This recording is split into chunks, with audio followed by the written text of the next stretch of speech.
জনাব তারেক রহমান।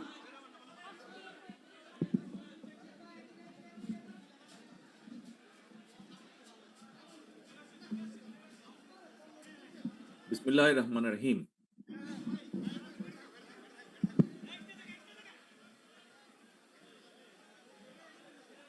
গণ অভ্যুত্থানের অংশীজন শ্রমিক জনতার সম্মানে আজকের আয়োজিত এই অনুষ্ঠানের সম্মানিত সভাপতি, অনুষ্ঠানে উপস্থিত মহাসচিব, বাংলাদেশ জাতীয়তাবাদী দল জনাব মির্জা ফখরুল ইসলাম আলমগীর, উপস্থিত স্থায়ী কমিটির নেতৃবৃন্দ, উপস্থিত সম্মানিত উপস্থিতিবৃন্দ, কৃষক, শ্রমিক, পেশাজীবী প্রতিনিধিগণ, গণ অভ্যুত্থানের শহীদ পরিবারের সম্মানিত সদস্যগণ, গণ অভ্যুত্থানে আহত সাহসী বন্ধুগণ, আলোচক বৃন্দ এবং এই অনুষ্ঠানে উপস্থিত সকল উপস্থিতি এবং শ্রোতাবৃন্দ, আসসালামু আলাইকুম।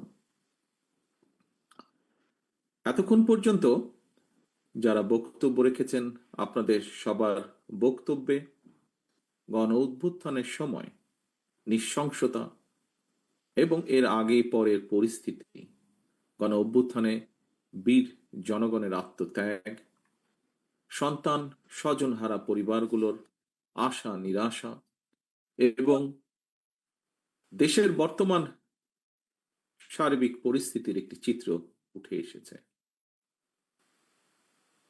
প্রিয় উপস্থিতিবৃন্দ, ফ্যাসিবাদী বিরোধী জুলাই গণ অভ্যুত্থানের সময় দেশের অন্যতম শিল্প কারখানা নির্ভর সাভার আশুলিয়া এলাকায় শহীদ পরিবারের স্বজন এবং আহতরা যে বক্তব্য দিয়েছেন, আমি আমার বক্তব্যে তাদের বক্তব্যগুলোকে প্রাধান্য দিয়ে কয়েকটি কথা আপনাদের সামনে তুলে ধরতে চাই। ফ্যাসিবাদের বিরুদ্ধে গত ১.৫ দশকের আন্দোলনের ধারাবাহিকতায় শেষ পর্যন্ত জুলাইয়ের গণ অভ্যুত্থানে হাজারো শহীদের প্রাণের বিনিময় স্বৈরাচার এই দেশ ছেড়ে পালিয়ে যেতে বাধ্য হয়েছে। জুলাইয়ের গণ অভ্যুত্থানের সবচেয়ে বেশি সংখ্যক শহীদ হয়েছেন কিন্তু শ্রমজীবী মানুষ। বিশেষ করে এই সাভার আশুলিয়ায় শ্রমিকদের উপরে গণহত্যা চালানো হয়েছিল। হত্যা করে শ্রমিকদের লাশগুলোকে পুড়িয়ে ফেলা হয়েছিল, মানুষের লাশগুলোকে পুড়িয়ে ফেলা হয়েছিল। লাশের সঙ্গে এমন বর্বরতা, লাশের সঙ্গে এমন নির্মমতা, মনে হয় কারবালার যে নৃশংসতা তাকেও বোধহয় হার মানিয়েছে। 5ই আগস্টে ফ্যাসিস্টের পলায়নের দিন সাভার আশুলিয়ার শ্রমিকদের উপরে গণহত্যা চলেছিল, মানুষের উপরে গণহত্যা চলেছিল। প্রিয় উপস্থিতিবৃন্দ, সরকারি চাকরিতে কোটা সংস্কারের দাবিতে গত বছর জুলাইয়ে যে আন্দোলন শুরু হয়েছিল, সেই আন্দোলনে কিন্তু শ্রমজীবী মানুষের সরাসরি কোনো স্বার্থ হয়তোবা জড়িত ছিল না, কারণ তারা কোনো সরকারি চাকরির আশা করেননি। তাহলে প্রশ্ন আসে, পোশাক কারখানার শ্রমিক, রিক্সা চালক, দিনমজুর, ভ্যান চালক, অটোরিক্সা চালক, ট্রাক চালক, হেল্পার, সহকারী, দোকান কিংবা রেস্তোরাঁ কর্মী, অথবা বিভিন্ন বয়সের নারী পুরুষ, সকল শ্রেণীর মানুষ কেন সেদিন রাজপথে নেমে এসেছিলেন? একজন রাজনীতিবিদ হিসাবে, একজন রাজনৈতিক কর্মী হিসাবে আমি একটি কারণ খুঁজে পাই। এর কারণ একটাই, দেশের সকল শ্রেণী পেশার মানুষ, দেশপ্রেমিক গণতান্ত্রিকামী জনগণ বিশ্বাস করেছে রাষ্ট্র ক্ষমতায় ক্ষমতালোভী যে ফ্যাসিস্ট যে পালিয়ে গিয়েছে, তারা যদি রাষ্ট্র ক্ষমতায় থাকে, রাষ্ট্র ক্ষমতায় তারা থাকলে কৃষক, শ্রমিক, ছাত্র, জনতা কেউ তাদের গণতান্ত্রিক রাজনৈতিক অধিকার ফেরত পাবে না, কারোরই কোনো ন্যায্য দাবি আদায় হবে না। দেশপ্রেমিক গণতান্ত্রিকামী জনগণ বিশ্বাস করেছিল সেদিন যে ক্ষমতালোভী ফ্যাসিস্ট রাষ্ট্র ক্ষমতা কুক্ষিগত করে রাখতে সক্ষম হলে দেশের সার্বভৌমত্ব ভুলুণ্ঠিত হবে, এবং এ কারণেই ফ্যাসিস্টদের সেই স্বৈরাচারের শাসনের বিরুদ্ধে দেশপ্রেমিক শ্রমজীবী কর্মজীবী মানুষ নির্দ্বিধায় শহীদী মৃত্যুকে সাহসের সঙ্গে সেদিন আলিঙ্গন করেছিলেন। প্রিয় উপস্থিতিবৃন্দ, সুতরাং সম্মানের সঙ্গে আমাদের স্মরণ করা দরকার, স্মরণ রাখা দরকার, স্রেফ একটি সরকারি চাকরি পাওয়ার আশায় শ্রমজীবী কর্মজীবী মানুষ রাজপথে জীবন উৎসর্গ করেননি সেদিন। এই জনগণ একটি ইনসাফ ভিত্তিক গণতান্ত্রিক মানবিক রাষ্ট্র প্রতিষ্ঠার স্বপ্ন নিয়ে, আকাঙ্ক্ষা নিয়ে রাজপথে নেমে এসেছিলেন। ফ্যাসিবাদ হটিয়ে রাষ্ট্র রাজনীতিতে জনগণের আইনের অধিকার, জনগণের অধিকার প্রতিষ্ঠার আশায়, নিজেদের অধিকার প্রতিষ্ঠার আশায় আত্মত্যাগ করেছিলেন। আজ যদি শ্রমজীবী কর্মজীবী মানুষেরা জানতে চায়, সেই শহীদের আত্মা যদি জানতে চায়, গণ অভ্যুত্থানে সবচেয়ে বেশি সংখ্যক শ্রমজীবী মানুষ শাহাদাত বরণ করেছে, কিন্তু বর্তমান সরকার এবং প্রশাসনে শ্রমজীবী কর্মজীবী মানুষের অবস্থান কি? পলাতক ফ্যাসিস্ট মুক্ত বাংলাদেশে বর্তমানে রাষ্ট্র সংস্কারের যে কর্মযজ্ঞ চলছে, সেখানেই বা তাদের প্রতিনিধিত্ব কোথায়?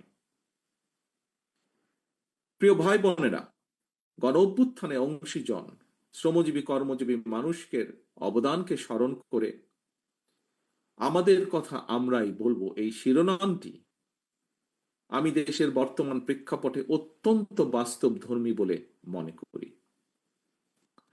প্রতিটি নাগরিক যাতে নিজের কথাটি নিজে বলতে পারেন, নিজের ভোট নিজে দিতে পারেন, নিজের রাজনৈতিক অধিকার প্রয়োগ করে সরকার গঠন কিংবা সরকার পরিবর্তন ঘটাতে পারেন। জনগণের রাজনৈতিক ক্ষমতায়নের এই রাজনীতিটি বিএনপি বাংলাদেশে প্রতিষ্ঠা করতে চায়। একজন রাজনৈতিক কর্মী হিসাবে, একজন নাগরিক হিসাবেও আমি মনে করি একজন নাগরিকের রাজনৈতিক ক্ষমতা প্রয়োগের অন্যতম প্রধান উপায় হচ্ছে নির্বাচন। প্রতিটি নাগরিক যাতে নিজের কথা নিজেই বলতে পারে, সেটি নিশ্চিত করার স্বার্থেই দেশে একটি দায়িত্বশীল রাজনৈতিক দল হিসাবে বিএনপি বারবার একটি অবাধ, সুষ্ঠু এবং নিরপেক্ষ নির্বাচন অনুষ্ঠানের দাবিকে অগ্রাধিকার দেয়। প্রিয় উপস্থিতিবৃন্দ, সম্মানিত অতিথিবৃন্দ, আমি বিশ্বাস করি, আমার দল বিএনপি বিশ্বাস করে, স্থানীয় সরকার থেকে শুরু করে জাতীয় নির্বাচন সরকার পর্যন্ত প্রতিটি স্তরে জনগণের সরাসরি ভোটের মাধ্যমে নিজেদের পছন্দের প্রতিনিধি নির্বাচনের সুযোগ পেলে রাষ্ট্র এবং সরকারে জনগণের ইচ্ছা প্রাধান্য পাবে, রাষ্ট্রে রাজনৈতিক স্থিতিশীলতা বজায় থাকবে। রাষ্ট্র রাজনীতির মূল ভিত্তি হচ্ছে জনগণ। জনগণকে দুর্বল রেখে রাষ্ট্র রাজনীতি, সরকার কিংবা সংস্কার কোনো কিছুকেই শক্তিশালী এবং টেকসই করা সম্ভব নয়, করা যাবে না। নাগরিকদের রাজনৈতিক ক্ষমতা প্রয়োগ এবং চর্চার মধ্যে দিয়েই রাষ্ট্র রাজনীতি এবং জনগণ শক্তিশালী হয়ে ওঠে। রাষ্ট্রের জনগণ রাজনৈতিক এবং অর্থনৈতিকভাবে শক্তিশালী হয়ে উঠলে ভবিষ্যতে কেউ দেশে ফ্যাসিবাদ কায়েম করতে পারবে না বলে আমরা দৃঢ়ভাবে বিশ্বাস করি। আর দেশকে কেউ তাবেদার রাষ্ট্রেও পরিণত করতে সক্ষম হবে না। তাহলে সম্মানিত উপস্থিতিবৃন্দ, সরকার এবং রাজনৈতিক নেতৃত্বকে জনগণের মুখাপেক্ষী করা গেলে রাজনীতিতে গুণগত পরিবর্তন করা সম্ভব। একই সঙ্গে জনগণের রাজনৈতিক ক্ষমতায় নিশ্চিত করাও সম্ভব হবে।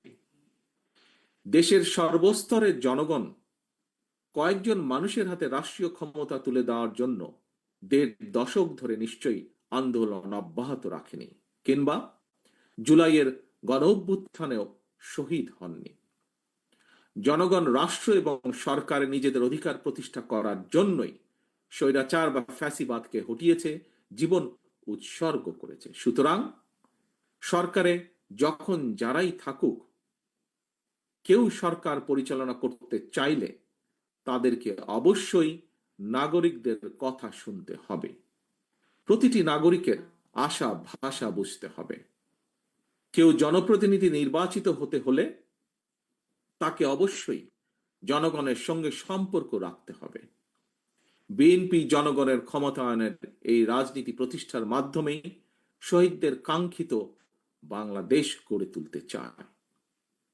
সম্মানিত উপস্থিতিবৃন্দ, ফ্যাসিবাদ হটিয়ে জনগণ রাষ্ট্র এবং সরকারে নিজেদের অধিকার নিশ্চিত করতে অন্তর্বর্তীকালীন সরকারের হাতে রাষ্ট্র পরিচালনার ভার অর্পণ করেছে। এখন রাষ্ট্রে জনগণের মালিকানা জনগণের